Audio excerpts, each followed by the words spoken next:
Hi, I'm Elliot Theodor. I'm a non-binary transgender man, and for the Day of Transgender Visibility 2022, I will be giving an informative talk about biological sex, how we define that, what does it mean to medically transition, okay, just on a physical level.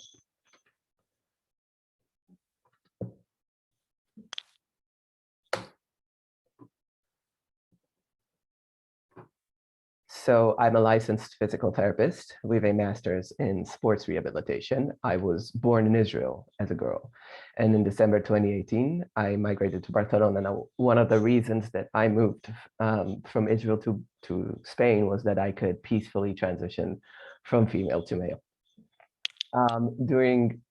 So this specific slideshow, this presentation is supposed to be accompanied by a photographic exposition made by a very talented photographer called Wallenbecker, who documented my journey with top surgery.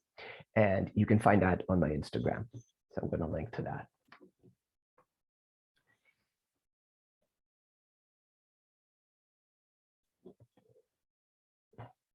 This talk is about biological sex, what we think it is, what it actually is, and how those two tend to be very different things.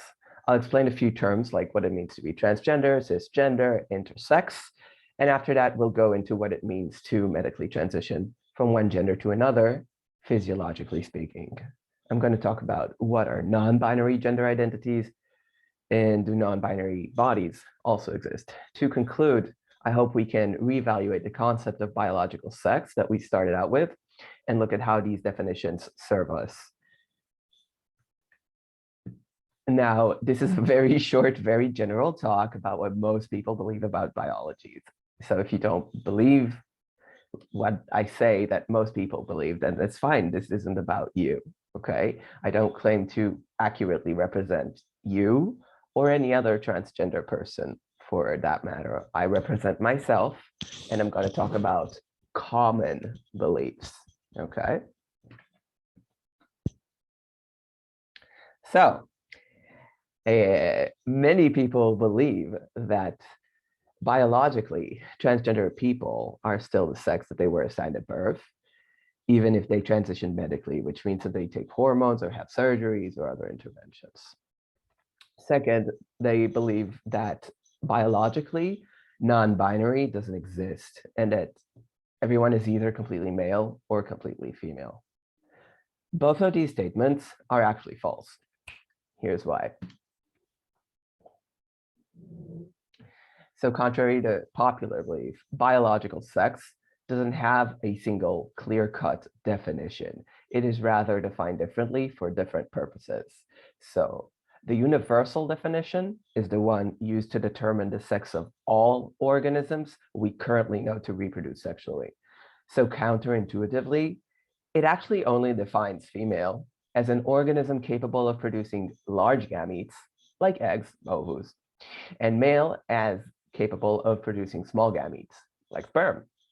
Now, this is mostly used by biologists in their professional discussions of other life forms other than humans. Most people don't know or use it.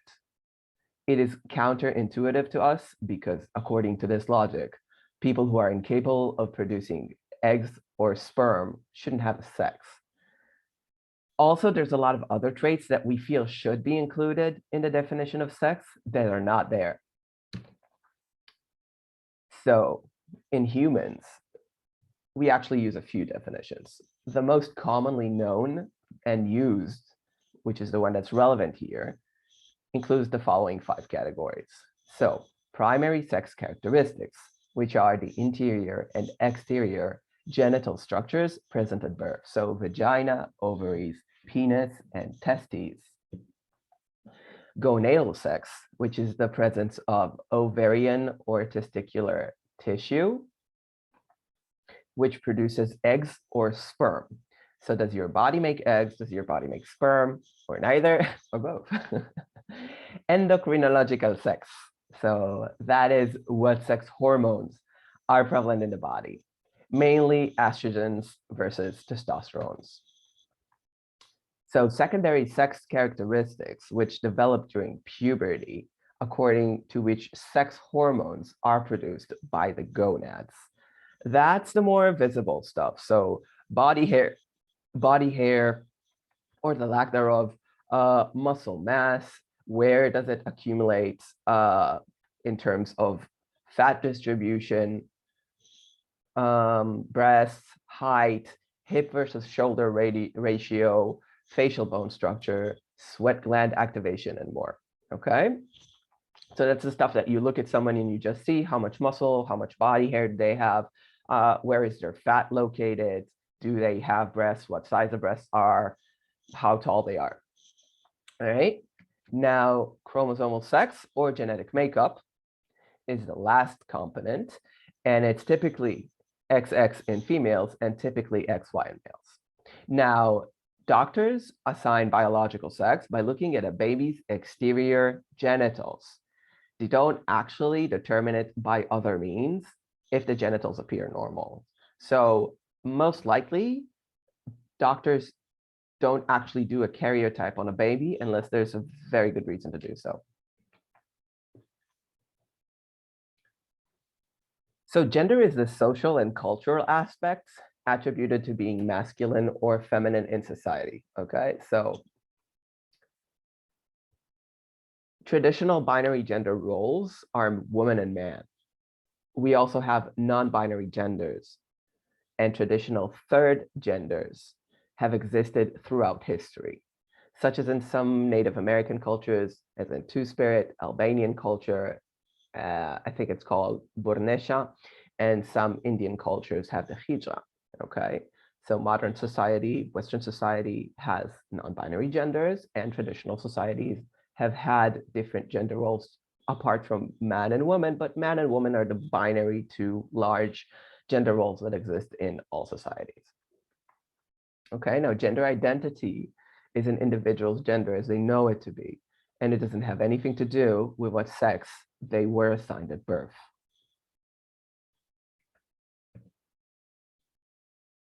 Now we're going to go very quickly over cisgender and transgender. So we're putting non-binary genders aside for a second.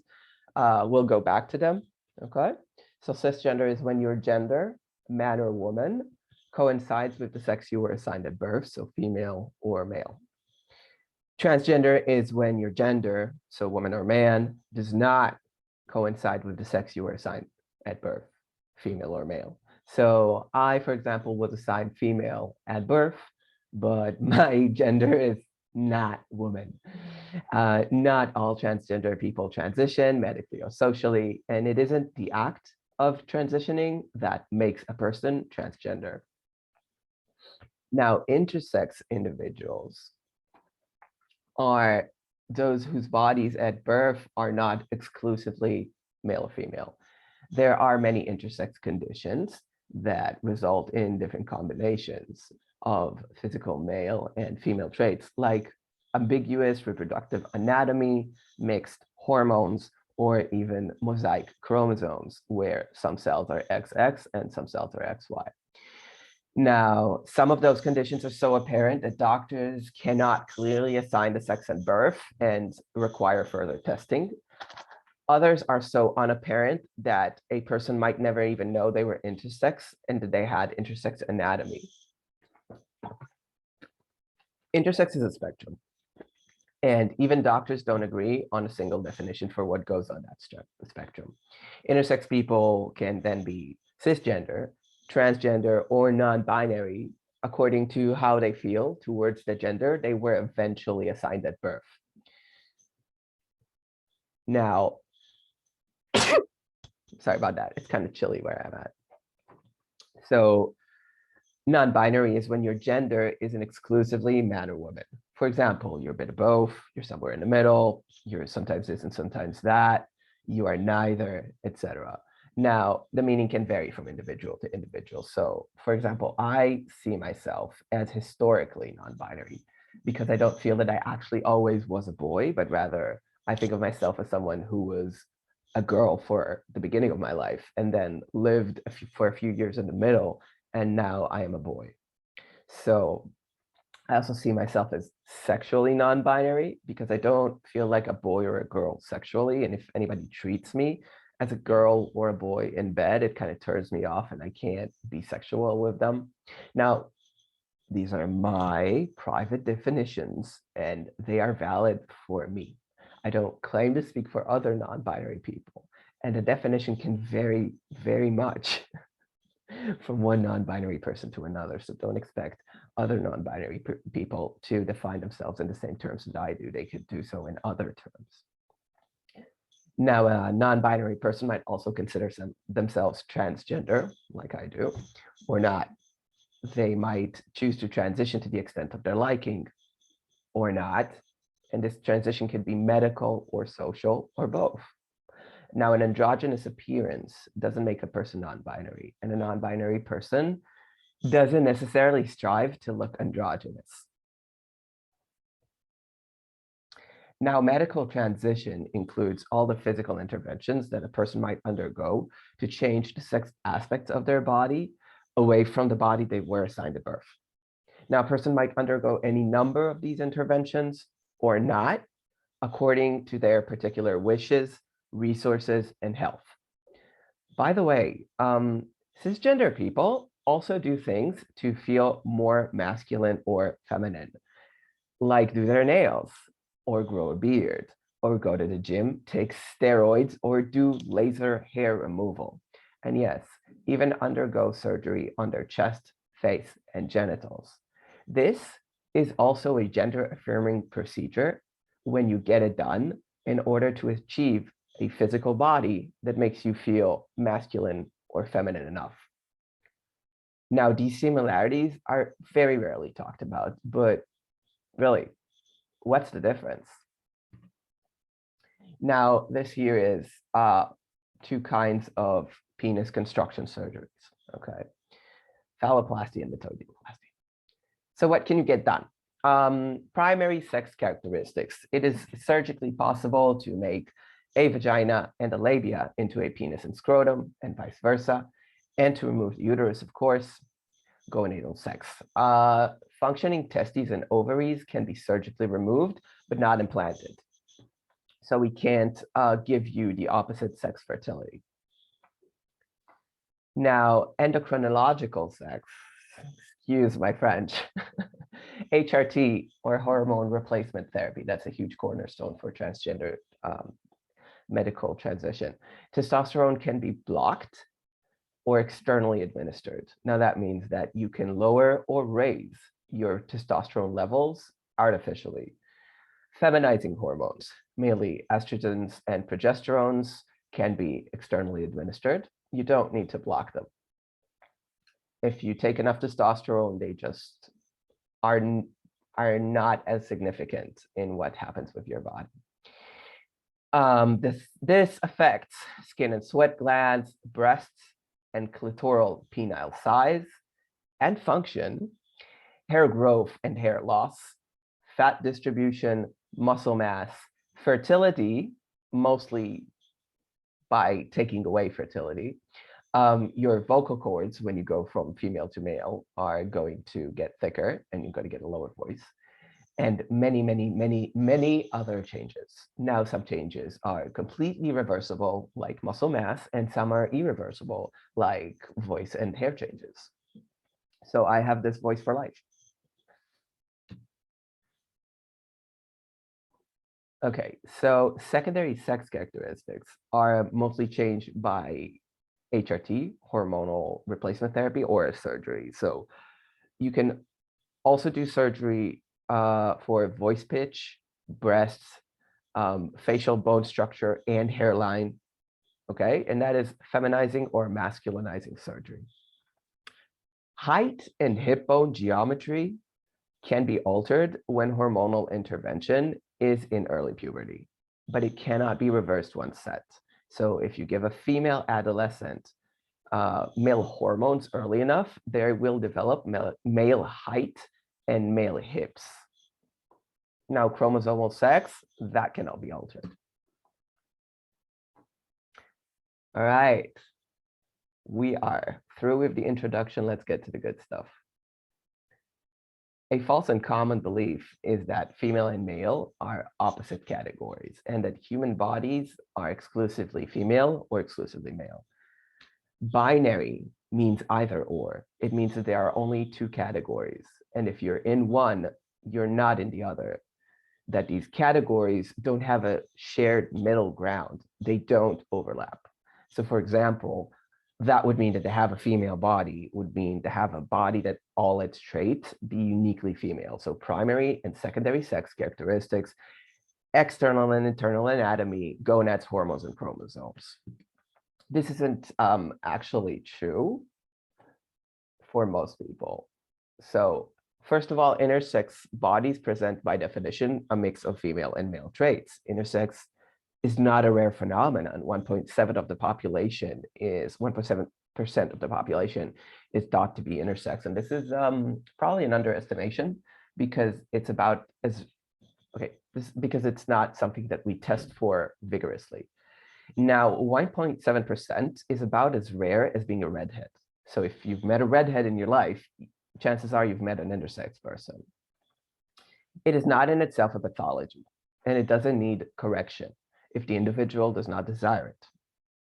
Some intersex conditions have a higher risk for certain pathologies that need medical treatment, but having intersex anatomy in and of itself is just a natural part of human diversity. Secondly, transgender bodies that have gone through medical interventions cannot be accurately described using a binary division. My body, for example, has female, male, and neutral traits. I have male muscle, fat, hair distribution, and voice because I've been on testosterone for 4 years. I have a male chest because I had top surgery. Now, my height and hip bone geometry, hand and feet size isn't distinctly male or female. They could go either way. My facial bone structure is female, which nobody seems to notice through my beard. I do have ovaries, but they do not produce that much estrogen anymore, so I don't menstruate. I still have all of my original female plumbing, which I'm not super comfortable telling you about. So suffice to say that under the new management of testosterone, they do actually operate quite differently than before, physically speaking.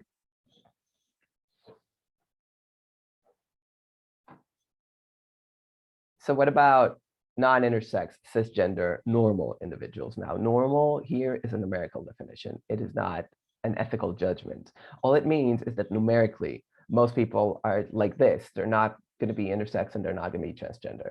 So it's crucial to understand that anatomical sex traits are mostly spectrums. They're not black and white binaries. They're not strict divisions. The easy examples that we all understand are like muscle mass, fat distribution, height, voice pitch, hair patterns, and so on.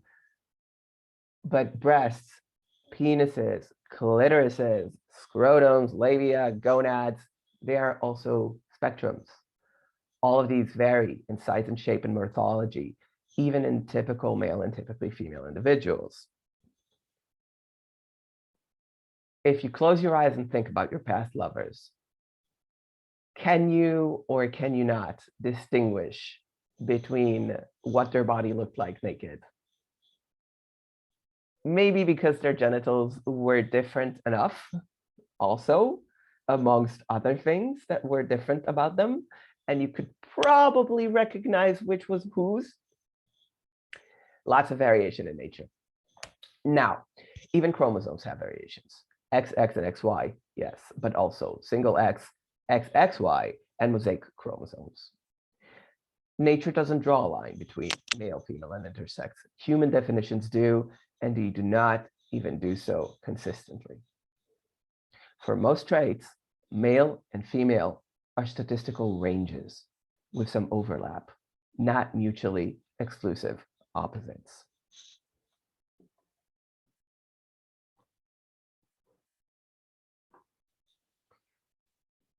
So a single trait, such as having white hips, can fall in the extreme female range, so extremely rare or non-existent in males, such as extremely white hips. It can fall in the mid-female range, so considerably less common in males, wide hips. It can fall in the female to neutral borderline, so slightly less common in males, like somewhat wide hips, or in the neutral range, which is as common in males as it is in females, so hips that aren't really wide or narrow. It can fall in the neutral to male borderline, so slightly less common in females, so somewhat narrow hips. It can fall in the mid-male range, so considerably less common in females, like narrow hips, what most males would have. Now, on the extreme male range, you can have extremely rare or non-existent in females, which would then be extremely narrow hips. So this is Simone Biles. She is a medal-winning gymnast. And this guy over here, I couldn't find his name, but he's obviously some kind of devoted sport practitioner himself. And Simone Biles is tested for drugs, so the chances of her being on testosterone are extremely low. And yet these people do not fall within the binary extreme of what you would expect from their gender categories. Now, what we think of as female and male is actually pretty racist. Are full lips a feminine trait? How much body hair is a masculine body going to have? We set the expectations for many physical traits according to how common they are when they are expressed in certain white populations, not how common they actually are in the entire human population. Example, there's this idea that Asian men having little body hair is somehow androgynous. And it's not. It's just literally not, unless your point of comparison is white people.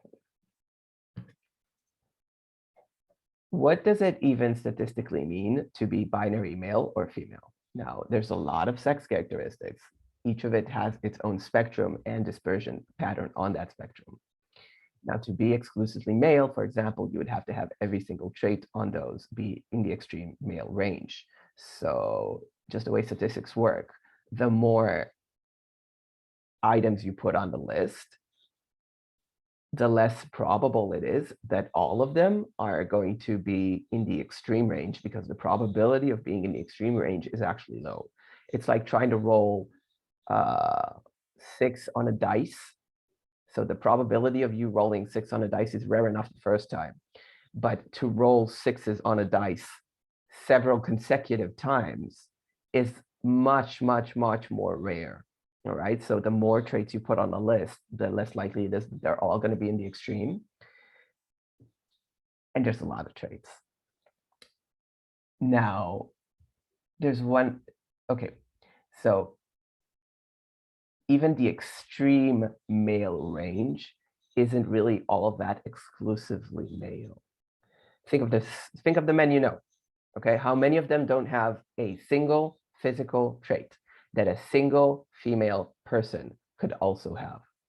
Now, if they have a beard, well, the thing is, some female individuals have beards. It's a condition called hirsutism, okay? And hirsutism is often caused by elevated testosterone, and it isn't considered an intersex condition. Now, we can argue about whether this is or isn't a pathology, but what it doesn't do is it doesn't make you male. So that's a female individual that has an extremely male trait. Can you still be exclusively male if a female individual can have a beard? Just, you know, it's just not that common to have a body that has all its characteristics in the extreme masculine or feminine ends of the spectrum. Just statistically speaking, what is actually common is to have a body where most traits fall within the male or female range.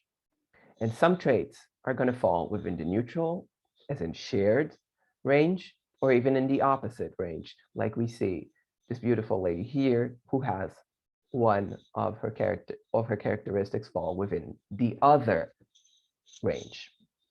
Now, therefore, I argue that a binary division of biological sex isn't a good representation for even most cisgender, non-intersex people, or in other words, binary biological sex, isn't a good description for most people. Now we need to understand that variation is normal. Primary sex characteristics might be lost due to injury or illness, which is unfortunate, but still normal. Gonadal sex might become indeterminable due to injury or illness or old age.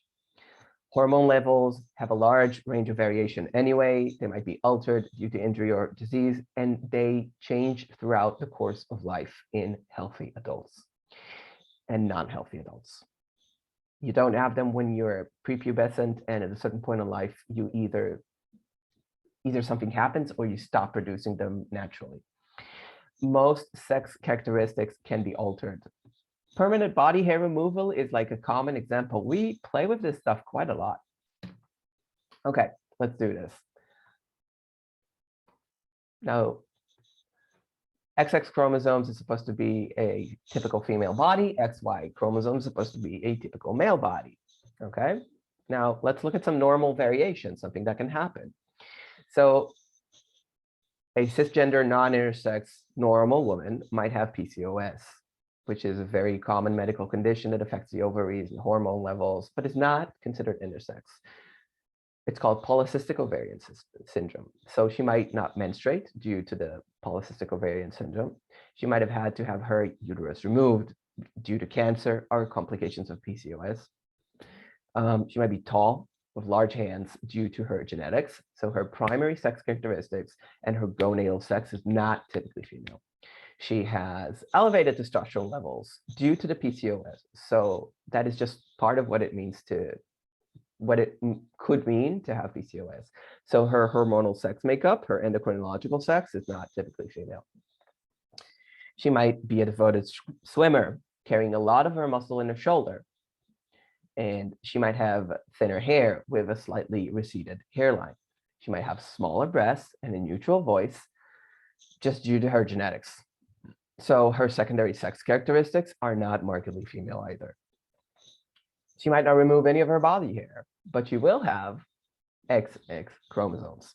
Now, a cisgender, non-intersex normal man might have had testicular cancer or a car accident. Therefore, he had to have his testicles or penis or both removed. So his primary sex characteristics and his gonadal sex is no longer typically male.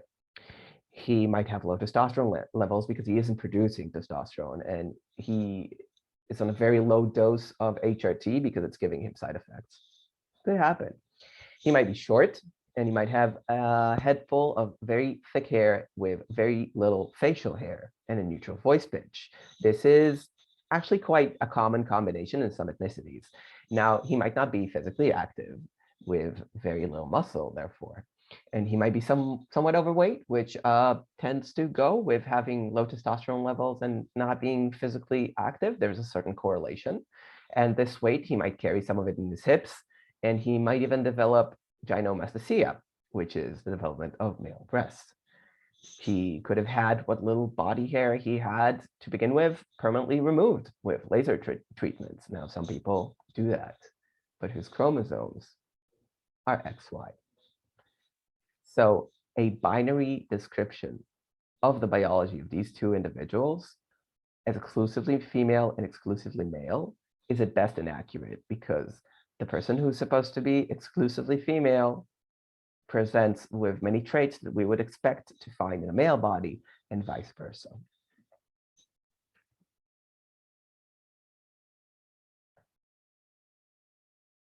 So popular belief is that biological sex cannot be changed, and it is determined by chromosomes.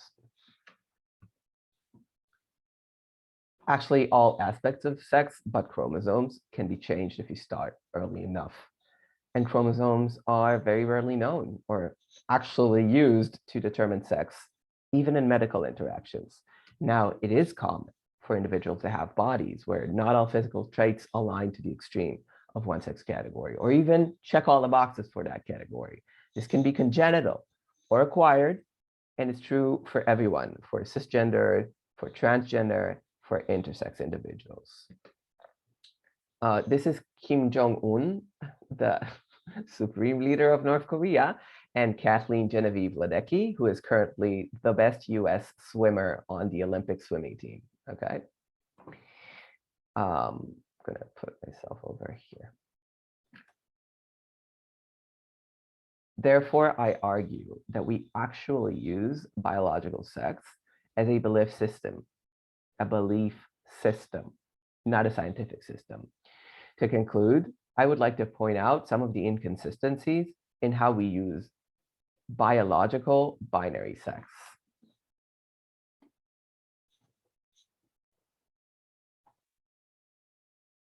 If the presence of external genitalia determines sex, whether or not you have a penis, then we have a double standard on transgender surgery versus reconstructive surgery in cisgender people. If a male soldier suffers an injury in the battlefield and needs a penis reconstructed by surgery, we will still consider it his penis or his prothesis, okay? Now, if a transgender man has phalloplasty, some people are going to say that this penis is fake because he didn't have it at birth. Okay, so if the presence of genitalia at birth determines sex, then biological sex is actually a metaphysical concept, not a physical concept, because the relationship of the past to the present is a philosophical question, not a measurable body trait. Either that, or we just admit that birth biological sex is a separate concept from current biological sex. Now let's make this real simple. I was born with blue eyes. They turned brown. So are they brown or blue now? Why don't we say that I have blue eyes? Well, because I literally don't. But if we go by the penis at birth logic, I should have blue eyes. Now, if producing eggs or sperm determines sex, then individuals without it are not supposed to have a sex. They should be left out of the classification. But in practice, they're not. My mother doesn't menstruate anymore. Nobody seems to think she's less female now. Okay, chromosomes. I love this one, chromosomes. So most people don't know their own chromosomes, right? So if chromosomes determine sex, most people can't determine their own sex, let alone that of other people. But in practice, everyone gets assigned a sex. Doctors assign it at birth without checking, and we assign it constantly to everyone we see and to ourselves. We actually really mostly rely on secondary sex characteristics. How much muscle and what hair does someone have? What does their voice sound like? Yeah, we claim we don't determine sex by secondary sex characteristics, but in reality, they are what we most rely on. And if secondary sex characteristics determine sex, then children shouldn't be assigned sex because children don't have them yet. This is what it means to be a child, to be prepubescent. Now, the difference in sex in children is chromosomes and genitals. We don't ask about chromosomes, and I really hope none of you goes around looking at children's genitals. We actually assign sex to children based on what they dress like, what they act like, or what their parents say they are. So with children, determining sex has nothing to do with biology. Now, if sex is determined by the overall sum of all of these characteristics, then how do we justify giving some more importance than others? Like, why are chromosomes more important than all the others?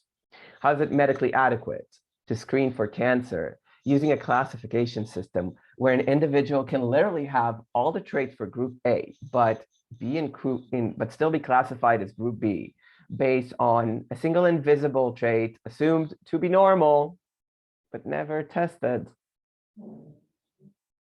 I don't have breasts anymore. Why should I get free cancer screening for the breasts I don't have? I don't need it.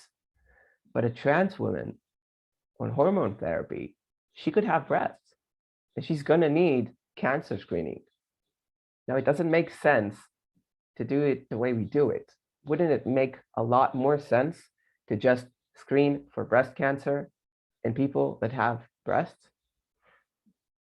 Okay, so if biological sex is not determined by the overall sum of all of these characteristics, yet separately, they cannot determine sex, or the ones that can determine sex are actually unknown, for an individual case?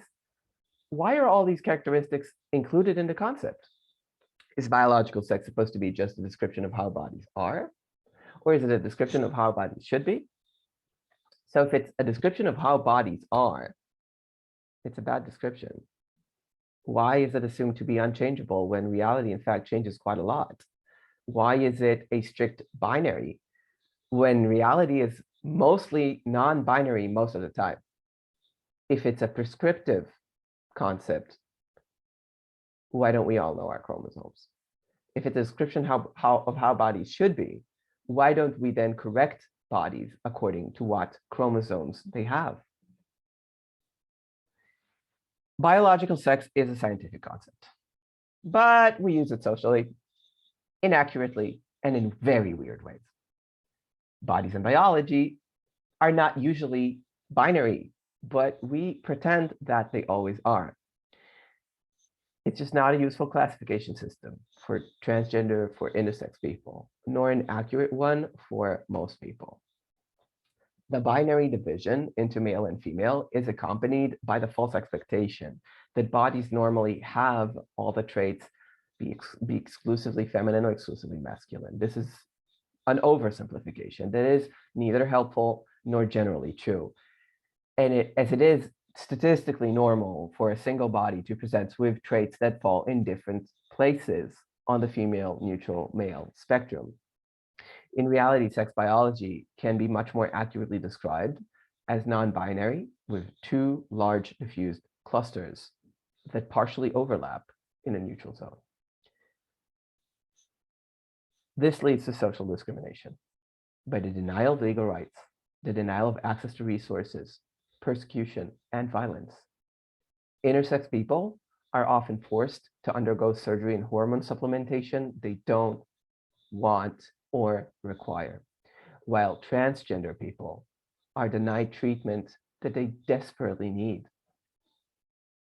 And maybe